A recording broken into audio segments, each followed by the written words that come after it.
And just more on our breaking news about how a man's body has been found in Taree inside a flooded home. Anthony Albanese, the Prime Minister, has released a short statement on X. He says, "It is devastating to hear the tragic news that a man has died at a residence impacted by flooding on the New South Wales mid-north coast. The thoughts of all Australians are with his loved ones and the community at this time." Well, let's go to our crew who is on the mid-north coast at the moment. Jim Callanan joins us live from Taree. Jim, you're in one of the worst hit areas. What are the conditions like there at the moment?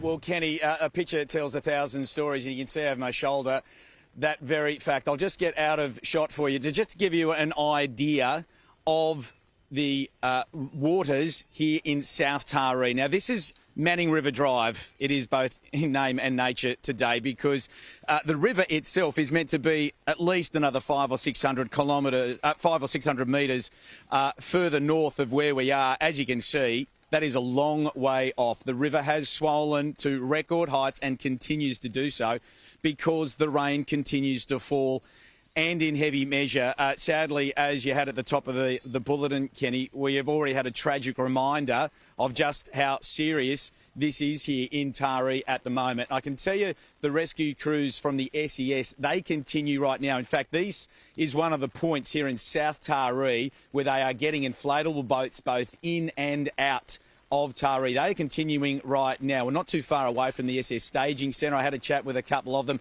Many of them volunteers who have come from right across the state to be here to help. We're not far from the Mid-North Coast Council, where the Westpac Rescue Helicopter is also positioned. One of the many aircraft that have been here over the last few days for those rescues. Sadly, a retrieval today for one of those SES crews, and that will continue today. Evacuations are underway as we speak, but the magnitude and the water here, quite incredible to see. It's never been seen before, and unfortunately, as this rain continues to tumble and will do for much of the day, this situation in Taree is set to get worse before it gets better, Kenny. There is so many aspects to this as well. Road closures, power outages, it's all affecting people around Taree too. But what do we know about evacuation centres and also the schools? Yeah, well, the big one there, of course, is the schools. We got notification late yesterday. 145 schools from the mid-north coast through to the Hunter, down to even parts of the central coast of New South Wales, have been closed for a range of reasons. It might not just be that they have had direct impacts from flooding. They simply just don't want people moving if it's unnecessary. So the advice is to stay at home. There's more than 100 early childcare centres with the same warning. New South Wales TAFE, they've also been closed. As far as the evacuation centres go, Kenny, there's been a few, certainly around this area, and they've been needed because we've seen more than 300 rescues already from people needed to get evacuated from their house or dwelling. Many others are isolated. Some 50,000, we understand, through quite a stretch on the mid-north coast and now going even further north of the state, are now isolated.